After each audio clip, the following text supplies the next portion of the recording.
The dinner at Thornford Hall that October was set for 22, and Cecily Vane was placed at the far end of the table, 3 seats below the last of the titled guests, in the chair nearest the serving door. She had not been assigned a seat by the housekeeper. She had been assigned one by Mr. Piers Ravenswood himself, who had come to her room that afternoon, and explained, with the patience of a man accustomed to being thanked for his patience, that the family's position must be considered, that the evening's guests were persons of particular standing, and that her own situation being what it was, she would understand that it was simpler this way. He had closed the door behind him before she could answer. Cecily had dressed in the sage green muslin, which was the best she had. She had borrowed a shawl from Mrs. Doughty, the housekeeper, because the nights had turned cold, and she had nothing suitable of her own. She did not wear jewels, because she had none. She walked into the dining room with her chin at the angle her father had taught her, which was the angle that kept the eyes level with the horizon, regardless of what the horizon contained. The room contained 32 candles, 2 epergnes of white hothouse roses, 8 guests in diamonds, and Piers at the head of the table where his brother had sat 6 months before. Somewhere between the first and second courses, one of the ladies near the fire laughed at something her neighbor said, and the sound ran the length of the table in the way that laughter does in rooms where the candles are close and the wine is good, and Cecily kept her hands in her lap and her face pleasant and looked at the untouched portion in front of her. The room also contained, at midpoint on the left side of the table, a man she had not expected. Lord Gideon Hale, Marquess of Aldermere, sat with his shoulders easy and his face arranged in an expression that could be read as sociable if one did not look too closely. He was dark-complexioned and tall, even-seated, with close-cropped black hair that had gone silver at the temples, and a vertical scar through his left brow from a hunting fall, which gave his face a permanent slight asymmetry. He wore the navy tailcoat with a simplicity that suggested he had not thought about it, which was the province of men who never needed to. He did not look up when Cecily entered the room. She found her chair. She sat in it. She spread the borrowed shawl across her lap, because there was nothing else to do with her hands. It was Lady Honoria Ravenswood, Piers's aunt by marriage, and the ranking woman at Thornford since Hugh's death, who spoke first. She was addressing Mr. Tobias Crane, the family solicitor, and she kept her voice at the precise volume designed to carry to the serving door without quite reaching the head of the table. Lady Honoria was 62 and had been managing rooms to her advantage for 40 of those years, and she understood acoustics the way a general understands terrain. "Of course, one has some sympathy," Lady Honoria said, touching the edge of her fan to the table. "But a companion girl who got above herself is not a widow, whatever she may have believed at the time. The household will settle properly, now that things are managed as they ought to be." Mr. Crane nodded. He did not look at Cecily. Neither did anyone else. At the midpoint of the table, Lord Aldermere set down his fork. He did not pick it up again for the remainder of the first course. To understand what she was doing at the far end of that table in a borrowed shawl, you would need to go back 8 months to the February morning she arrived at Thornford in a hired coach with 2 trunks and a letter of reference from the Bishop of Elmswick, who had known her father. Her father had died the previous autumn, leaving her a small library, a lease on a Somersetshire cottage with 3 months remaining, and a character that every person who knew her described, with some variation, as more education than was strictly necessary for a woman in her circumstances. She was 22 years old, a curate's daughter, and her circumstances were exactly what they appeared to be.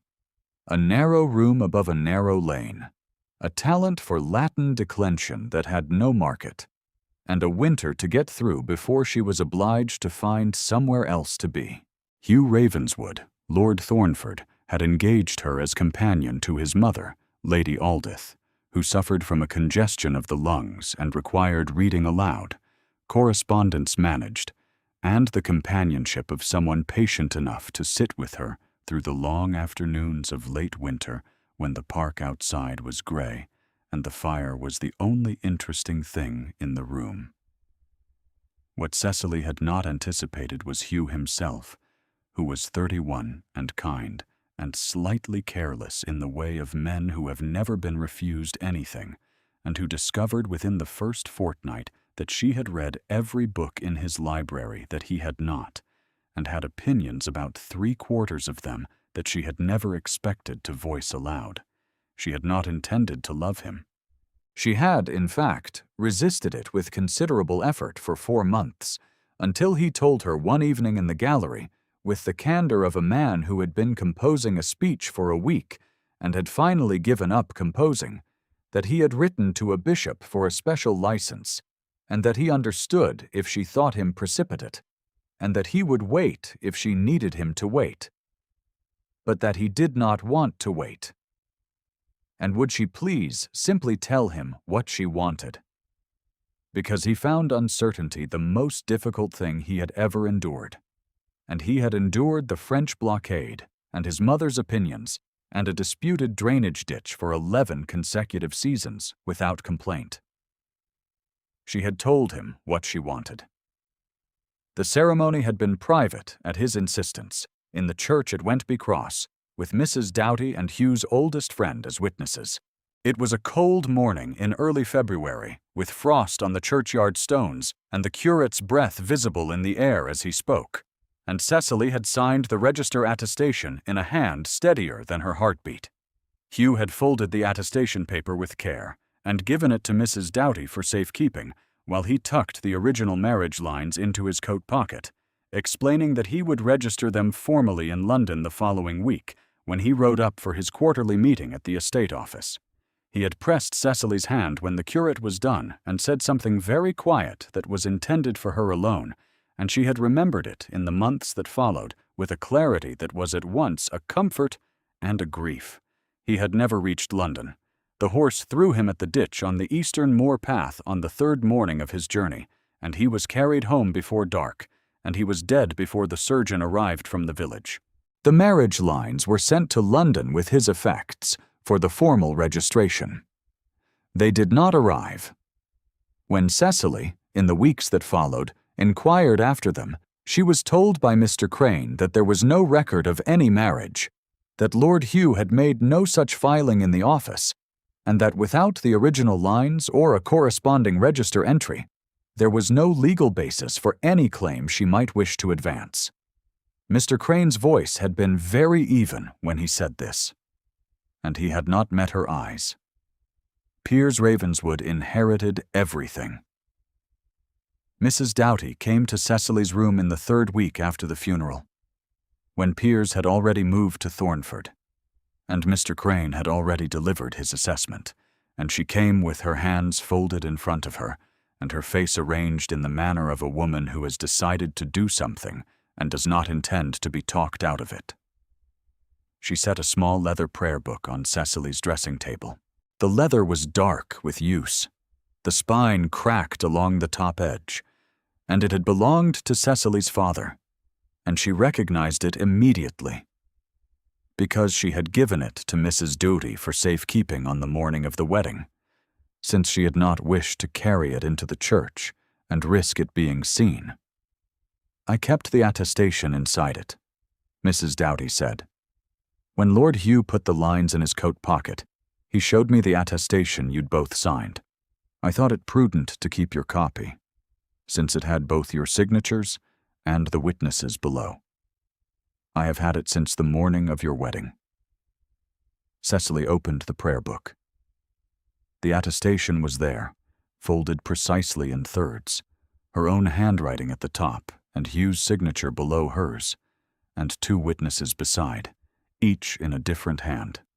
Mrs. Doughty's script was round and careful. The second signature was written in a sharper hand, the letters economical, the name signed as a man signs who does not need to think about the act of signing, a name she did not yet recognize. She had not known who the second witness was. Hugh had brought him to the church without introduction, saying only that he was a trusted man whose word would stand if needed, and the morning had been cold and brief, and she had been thinking of other things. "What does it prove?" she said finally. Mrs. Doughty was quiet for a moment. "That you were there," she said. "That you signed. That Lord Hugh's friend and I can speak to it. Whether that is sufficient for a court, I cannot say." Cecily looked at the folded paper for a long while. She thought about Hugh's hand over hers when she wrote her name. She thought about whether she had invented the care in it. 8 months later, she was still not certain she had not. She folded the attestation back into the prayer book and put it in the bottom of her trunk, under her father's Bible. Lord Aldermere arrived at Thornford on a grey morning in the second week of October, ostensibly to review certain estate documents that required a co-signatory under the terms of an old entail arrangement between the Ravenswood family and the Hale family 2 generations back. He arrived alone, on horseback, without announcement, and Cecily became aware of his presence when she came around the corner of the upper corridor, carrying one end of a trunk. Piers had moved her from the guest room she had occupied during Lady Aldith's illness to a room in the east wing. He had explained that the guest rooms were required for the coming quarter's visitors, and her position was not that of a guest, and he had said this without heat. The way you say a fact that needs no embellishment, because it is self-evidently true, and he had walked away while she was still taking breath to answer. She was carrying the lighter end of the trunk. A housemaid named Betsy had the heavier end, and they had got as far as the landing when Betsy's grip slipped and the trunk tilted sharply, and Cecily caught the weight with both arms, pressing her shoulder into the wood, and then a voice behind her said, "Put it down." She looked back. Lord Aldermere stood at the top of the staircase with his coat still carrying the dust of the road. His eyes were on the trunk, and then on her face, with an expression that was entirely controlled and entirely legible if you knew where to look for what it was. She put it down. He called a footman from below with the ease of a man who does not need to raise his voice to be heard, and the trunk was carried without further discussion, and Aldermere walked past her toward the study at the corridor's end without any particular ceremony about it. And Cecily stood on the landing for a moment with her arms still at the shape of carrying, and her heart doing something she had not asked it to do. He was there for 3 days before she understood that he was watching her. Not in the manner of a man who watches because he is idle, or because he finds amusement in the observation of difficulties that are not his own. In the manner of a man reading a complicated document with great care, because the consequences of misreading it are severe, and he has come to understand this. He was present at dinner the first evening, but did not address her directly. He asked Mr. Crane, across the fish course, a very specific question about the terms of the Ravenswood entail as it pertained to the right of female claimants to dower property in the event of a disputed inheritance, which made Piers's expression go briefly flat before recovering its pleasantness, and which Mr. Crane answered with a great deal of qualification while not quite answering it at all. Aldermere listened to the qualification and then changed the subject to the moor drainage, and Piers relaxed, and Cecily watched all of this from the end of the table and understood that she had witnessed something without knowing its full significance. On the second afternoon, she went to Hugh's study to return a volume of natural philosophy she had borrowed from his shelves 6 months ago, because it seemed wrong to keep it indefinitely, and she found Mrs. Doughty there polishing the desk with a flannel and a worn-down tin of wax. "I will not bring suit," Cecily told her, continuing a conversation they had been having in pieces for several months. Even if the attestation were sufficient, which I doubt it would be held to be, it would mean a proceeding. Depositions. Solicitors arguing over Hugh's name in a county court. Before men who never knew him. I will not do that to his memory. You would have your rights, Mrs. Doughty said. A widow has her dower portion at the least. I would have a proceeding, Cecily said. That is not the same as rights. It is the machinery by which rights are tested and frequently failed. She set the book back on the shelf in its gap. I am going to find a new position after the quarter. Something with better prospects for keeping my character intact. She was not aware that the study door had not fully latched when she came in, or that Lord Aldermere had been walking the corridor for the previous several minutes and had paused where the door gave a clear line of sound. She would understand this later, after everything. If you have sat for this long at the end of a long table in a borrowed shawl, watching someone take the ground from under your feet, inch by inch, while the people in the room with the good candles and the white roses look away from you, then you know what she was carrying into that October and through it. You know the weight of a thing that is true, but cannot be proved, and how a woman holds herself upright inside it. If you have not been there yourself, you have seen someone who has. Stay a little longer. The dinner Piers arranged for the second Thursday of October was larger than the first, and the guest list included Lord Aldermere, who had agreed to remain through the quarter's end to oversee the entail review. He was seated at Piers's right hand. Cecily was placed at the far end, as before, which was by now a choreography both sides had accepted without discussing. Piers addressed Aldermere across the fish course with the pleasantness of a man who has arranged his words in advance and considers them well chosen. You will have heard the usual talk, Piers said. One hates to see a companion girl who got above herself make claims that cannot be substantiated. The family's continuing regard for poor Hugh is the only reason we've maintained as forbearing a position as we have. One does not wish to be unkind. One simply cannot pretend to a situation that does not legally exist. Lord Aldermere looked at him. The scar through his brow made the look fractionally heavier than it might otherwise have been.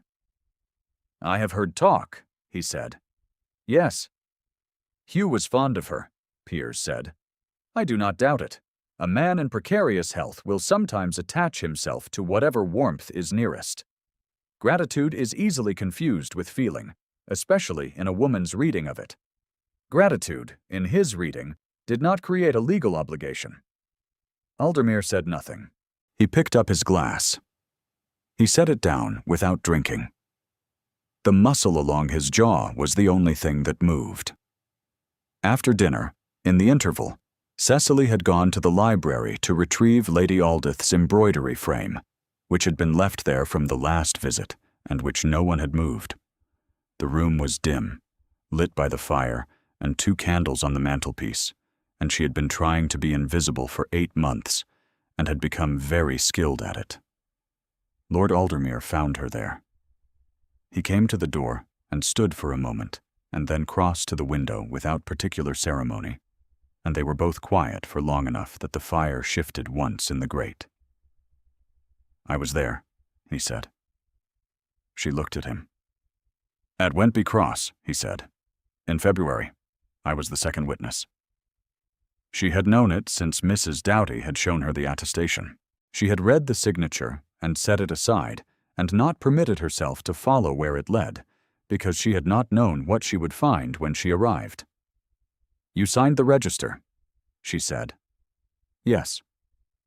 Then you know the marriage was real. Yes, he said. She waited for more.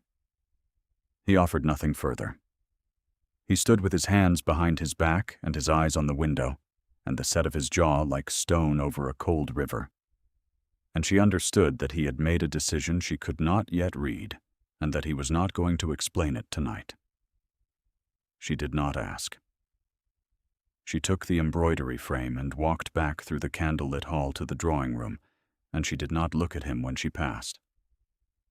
That night, very late, in the east wing room that smelled of cedar and old linen, She lay with her eyes open and thought about her wedding morning, about Hugh's hand, about whether she had been foolish, whether she had loved a man who was kind and careless and had used the warmth she offered without intending to stay, and about whether it mattered now, and about the vertical scar through his left brow, and about the fact that he had said 3 words and declined to say any more, and she had no idea what to do with any of it.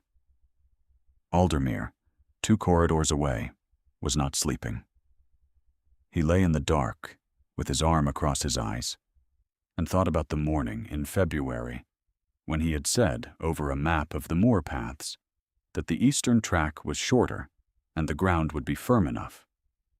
He thought about turning back himself because his horse had developed a slight favor in the left foreleg. He thought about the rider who came to Thornford at dusk. He had not spoken of this to anyone. The guilt had the specific quality of guilt that cannot be discharged by confession, because the only person who could receive it was gone. What remained was his oldest friend's wife, who was being housed in the servants' wing and publicly reduced by a man who had made himself comfortable in a dead man's house, and who had told a housekeeper, in a room she believed to be private, that she would not drag Hugh's name through a county court proceeding to recover what was owed to her. Aldermere had sent a letter to the parish clerk at Wentby Cross 3 days after the funeral. He had found the register empty. The February entry was gone. He had spent the following 2 months establishing where it had been moved. The maid who brought Cecily's morning chocolate on the Friday before the quarterly ball was named Annie, who was 17 and not suited to keeping overheard things to herself, which was on this particular morning exactly the liability that was not a liability. She set the chocolate down and folded her hands in her apron and said, without meeting Cecily's eyes, that she had been in the passage near the second parlor the previous evening, after the guests had gone up and the house was nearly quiet, and she thought Miss Vane ought to know what had been said, and she was sorry to be the one to say it. Piers had been speaking to Lady Honoria. Annie had heard him say that Lord Aldermere had since confirmed there was no ceremony of any substance, that Aldermere had been Hugh's particular friend and would not risk perjury on behalf of a servant when his own name and reputation must be considered, and that the matter could be considered closed before the quarter was out. Cecily sat with the untouched chocolate in her hands and heard this. She was quiet for a considerable time after Annie closed the door. She had endured 8 months of the serving door, and the borrowed shawl and every form of reduction this house could produce, voiced in private asides and at public tables, and apparently in parlor conversations when the house was meant to be quiet. She had endured this on the strength of one thing, which was the conviction that the marriage had been real, that she had not been a fool, that someone who had been present that morning at Wentby Cross knew the truth of it, and could, if pressed, speak to it, that someone had apparently declined to speak to it in terms that mattered. She did not cry. She had learned in the first weeks that crying did not produce anything she could use. She took the prayer book from under the Bible at the bottom of her trunk and sat with it in her lap. Her thumb found the cracked spine. She thought about the attestation folded inside it, her own handwriting on the paper, and Hugh's signature below, and what it was worth now, and she thought about a letter to the ladies' registry in Bath, which she had been composing in pieces in her mind for the past several weeks, and which she would now write and post. She was educated. She was competent. She had kept her character through 8 months that had required her to do so without assistance, and she would continue. She would go somewhere that did not know her, and she would build something from what she had, and she would not think about the second witness, or his evenings at the window, or the 3 words he had said in the library, and not explained. She sat at the writing desk and addressed the letter in her neatest hand. The prayer book went into her traveling bag, which was the bag she would need for the morning stage to Bath, which departed at 7. She would be ready by 6. The quarterly ball at Thornford was held on the last Saturday of October, when the grounds were bare and the hall was lit from every window, and the carriages came up the long drive in the early evening fog. Cecily had been told by Piers, that afternoon in the corridor, that her presence would be required to manage the correspondence table near the north window, which Lady Aldith had once used for the same purpose, and which was not a guest's place, but was not quite a servant's, and which she understood would keep her in the room without being of it. She had nodded and said she understood, because she did understand, which had not stopped being painful simply because she understood it. She wore the sage green muslin. She had pressed it herself that morning with a heated iron and a cloth. Lord Aldermere had not been at dinner on Thursday or Friday. She had not known where he had gone, and she had not permitted herself to inquire. He arrived at the ball at 8:30, after most of the guests, and he was not alone. He came in with Lord Fenwick, the Earl of Bassett, who was 70 years old and had served on the King's Bench for 20 of them, and whose presence at a country ball in Dorset required some accounting for, because Fenwick did not attend country balls as a general rule, and everyone at Thornford knew it. He also arrived with a third man, small and precise in his movements, dark-coated, carrying a leather folio under his arm, in the manner of a man for whom the folio was a professional implement rather than an accessory. Piers stood near the fireplace. He saw Aldermere come through the door, and his expression did not change. But the hand holding his glass went momentarily very still. Aldermere crossed the room with the directness of a man who has planned his route, and is not inclined to adjust it. Not toward Piers, toward the north window and the correspondence table where Cecily sat with Lady Aldith's old correspondence book open in front of her and nothing particular to write in it. He stopped before her. He removed his hat. His dark eyes were steady in a way that was different from the steadiness she had observed across 3 weeks of dinners, different in the way that the moment before a thing happens differs from the thing itself. "Miss Vane," he said. It was the first time he had addressed her by name in the presence of others. "My lord," she said. Her voice was even. She had been practicing evenness for 8 months, and she was very good at it. "I need you to come with me," he said, "to the center of the room." She looked at him.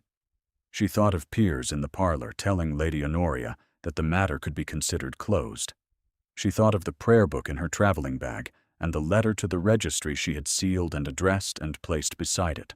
She thought of the morning stage at 7. She rose from her chair. She followed him. Because whatever Lord Aldermere was or was not, whatever he had or had not said to whomever in whatever corridor, there was something in the way he moved through that room that suggested he knew exactly what he was doing and had known it for some time, and she had been sitting at the margin of this room for months on end, and she was done with the margin. The room noticed. Rooms always noticed when the Marquis of Aldermere moved with that particular quality of intent. Lord Fenwick had positioned himself near the fireplace, to one side of it. The third man stood beside him, the folio in both hands. Piers came forward from his place by the mantelpiece. "Aldermere," he said, with the pleasantness of a man for whom pleasantness has become reflex, even when it is not remotely felt. He glanced at Cecily. Once, with the brief appraisal of a man confirming that everything is where he placed it. This is a social occasion. Whatever a companion girl who got above herself may have claimed, it is hardly the occasion to press it in company. "This is precisely the occasion," Aldermere said. He turned to the third man, who opened the folio. "The register at Wentby Cross was altered," Aldermere said, and his voice was not raised. But the room had already quieted in the manner of rooms where something irrevocable is beginning to occur. The original entry recording the February marriage was removed from the February register and placed in a supplementary volume in a locked vestry room at the Church of St. Jude in Wentby, which is a smaller church 4 miles further along the road. The parish clerk at Wentby Cross received payment for his cooperation. I located the clerk. He was not difficult to find. Once I had determined that the lines had not been destroyed but merely relocated, because destroying a church register carries consequences that relocating it does not. Lady Honoria's fan had stopped moving. "I have spent 2 months establishing this," Aldermere said. "I wish to have the document itself rather than only my own witness testimony, which Piers would have characterized as friendship distorting recollection. I now have it." He held out his hand. The third man placed a document in it. "The marriage lines of Hugh Ravenswood, Earl of Thornford, and Miss Cecily Vane," Aldermere said, with the evenness of a man reading a fact aloud. "Dated the 6th of February. Witnessed by Margaret Doughty and Gideon Hale. Registered at Wentby Cross in the county of Dorset, and recovered from St. Jude's Vestry on the 24th of October." The room had achieved a complete and particular silence. Lord Fenwick stepped forward from the fireplace. "I have examined the document," he said, in the voice of a man who spent 20 years examining documents and has no patience for equivocation about them. "It is in order. Lord Aldermere has asked me to confirm its legitimacy for the purpose of this company, and I do so." Piers said, "This is highly irregular." "It is," said Fenwick. "The concealment of a legal marriage register entry is also highly irregular. I suggest we discuss the appropriate characterization of that separately, and at some length." Piers opened his mouth. He closed it. "She is the Countess of Thornford," Aldermere said. "The rest is settled." The words landed in the quiet of the room with the weight of something that has been a long time arriving. The company around them held very still for a moment. And then, near the window, a woman in gray silk made a small sound, and someone beside the fireplace shifted, and the room exhaled, and Cecily felt it all happen around her, like water finding its way to level. Lady Honoria set her fan on the mantelpiece, very deliberately. The small click of ivory against marble was the only sound in her vicinity for several seconds. Piers looked at Aldermere for a moment, with an expression that was no longer pleasant. Then he looked at the document in Aldermere's hand. Then he looked at Lord Fenwick. Then he was quiet, which was the only sensible thing left to be. Cecily stood in the center of the room with 28 people looking at her, and the marriage lines 3 feet away, and her hands folded in front of the sage-green muslin, and she was not going to cry here either, not in front of the white roses and the candles and the people who had spent an autumn deciding she was nothing. Aldermere turned to look at her. He said very quietly, so that only she could hear it, "You should sit down." "I do not want to sit down," she said. The corner of his mouth moved. It was the first time she had seen it do that. The first break in the discipline of his face that was not immediately recovered, and it lasted only a moment. But she saw it. "No," he said. "I did not think you would." The kind of tired that follows 8 months of holding something in place by will alone does not arrive immediately. It arrives the following morning, when the thing has been set down and the body is no longer sure what to do without the weight. Cecily woke in the East Wing room and lay still for a long while with the November light coming through the thin curtain, and thought about nothing in particular, which was itself so unfamiliar that she had to simply exist inside it before she could do anything else. Lord Fenwick had spent 40 minutes with Mr. Crane the previous evening. Crane had left before supper, Piers had departed the ball shortly after the company's attention found other things to occupy it, and Lady Honoria had followed, and neither had spoken to Cecily directly. Mrs. Doughty had found her in the corridor near midnight, and pressed both her hands without saying a word, which was more than sufficient. Aldermere had gone with Fenwick and the Dorchester solicitor immediately after the legal formalities, and she had not spoken to him again. She went, that afternoon, to Hugh's study. She carried the prayer book because she had taken it from the traveling bag that morning and had not found the right place for it. The study was quiet, with the pale November light coming through the east window, and the shelves that held Hugh's books since boyhood lining the walls, from floor to near ceiling, and she found the gap on the middle shelf where she had taken the volume of natural philosophy in the spring, and she slid the prayer book into it because it seemed to belong somewhere permanent, and it was as permanent as anywhere she had. She stood looking at it.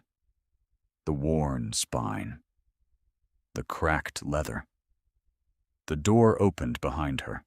She had known, in the particular way one knows things one has not permitted oneself to think about, that it would be Aldermere. He came to stand beside her. He looked at the prayer book on the shelf. He was quiet for a moment, as he had been quiet in the library 3 weeks ago, with the difference that what was between them now had a different quality, less like a wall and more like ground. "You found the register clerk 2 weeks ago," she said. "Before you came back to Thornford." "Yes, in Dorchester. You needed the document itself. Your word and my word together would not have been enough," he said. "Piers would have challenged my testimony on the grounds of bias, and he would have been partly right to do so, because I am biased, and that bias would have been visible in a proceeding." He paused. "I went quiet because I needed certainty. Not because I had abandoned the matter. He told Lady Honoria you had confirmed there was no ceremony of substance," she said. He was still for a moment. "I know. I heard it repeated by Mrs. Doughty, who heard it from Annie. I was in Dorchester by then, and could not reach you to correct it before the ball." Something moved through his expression, quiet and steady. "I am sorry that you had to carry that." Cecily looked at the prayer book. She had carried a great deal, and she had been very careful about which of it she would put down, and when, and in front of whom. This was not that careful carefulness. This was simply that she was in a room with a man who had spent 2 months recovering something that belonged to her and had not told her he was doing it. And she found that she did not know what to do with that. And she had spent 8 months knowing exactly what to do with everything. "He loved you," Aldermere said. His voice had a quality she had not heard in it before, something deliberate and grieving and very direct. "If that is the uncertainty you have been unable to resolve," he said, "he did not bring me as a witness to a ceremony he was uncertain of. I have known Hugh Ravenswood since we were 11 years old, and he was careless in many things, and he was not careless in that one. He knew precisely what he was doing and what he was asking of you, and he was not a man who asked lightly." She could not speak immediately. "I sent him along the eastern path," Aldermere said. He looked at the shelf, not at her. "That morning, I said the ground would be firm and the track was shorter. I turned back myself because my horse had gone lame. He went on alone." A pause, short and controlled. "What came after is what came after." She understood then what the 8 months had cost him. She had been carrying grief and the erosion of her own conviction. He had been carrying something that had no good name for it, the guilt that lives in the space between what you said and what followed. Too small to be called cause, and too large to be called nothing. "You did not know the horse would startle?" she said. "No. Then it is not what you have made it." He was quiet. The November light held steady across the shelf and the prayer book, and the silence was the kind that does not require filling. She turned to look at him properly, and he was already looking at her.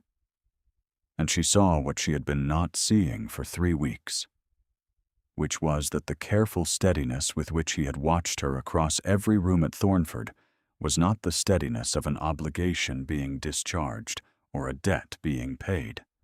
It was the steadiness of a man who had found something he had not been looking for and had since been trying to be certain of the ground before he put his weight on it. He was certain now. "You came to Thornford to recover the marriage lines," she said. "And then you stayed." "Yes." "Why?" He did not soften the answer or reach for a careful one. "Because I watched you carry a trunk down a corridor in a borrowed shawl," he said, "and find the exact angle to hold your head so that no one could see what you were thinking. And I found that I did not want to leave before I understood what you were thinking." A brief pause. "I have since formed views on the subject." She looked at him steadily. "What views?" "That you are the most principled person I have ever encountered in a house that was actively trying to make you into something smaller," he said. "And that I would like very much to know you somewhere else." His hand came to rest beside hers at the shelf's edge, not quite touching. The warmth of him present at the side of her wrist, with the soft insistence of a fire in a cold room. Cecily looked at his hand, and then at his face, and then at the prayer book, and thought about how a woman holds on to the truth of something when every instrument she has been given for taking measurements has been interfered with. She thought about what it meant to be believed by someone who had gone to Dorchester and back and found the proof himself before he said a word, because he had understood that her word alone was not safe ground, and he was not willing to leave her on it. "You may call," she said. "Properly." He took her hand then, slowly, with the gravity of a deliberate act, and turned it slightly in his, and pressed his mouth to her wrist just at the pulse, where the skin was thin and the November air had left it cool, and the warmth of it ran through her with the thoroughness of something that had been a long time coming. He straightened. His eyes were steady and dark. "Fenwick will oversee the legal transfer," he said. "Crane's position is currently under review, which is Fenwick's doing and not mine. You will not have to manage any of it alone." "I did not do any of this alone," she said, and looked at him squarely. And he received this without deflecting it, which told her what she needed to know. She looked at the prayer book on the shelf, the cracked leather, the worn spine that had been her father's, and then hers, and was now here. A candle burned on the study desk, left from the morning's tidying and not yet guttered. The light fell across the boards and the books and the small worn volume that held inside it the attestation, with both their names on it, and 2 witnesses beside, and it was no longer a piece of paper at the bottom of a trunk.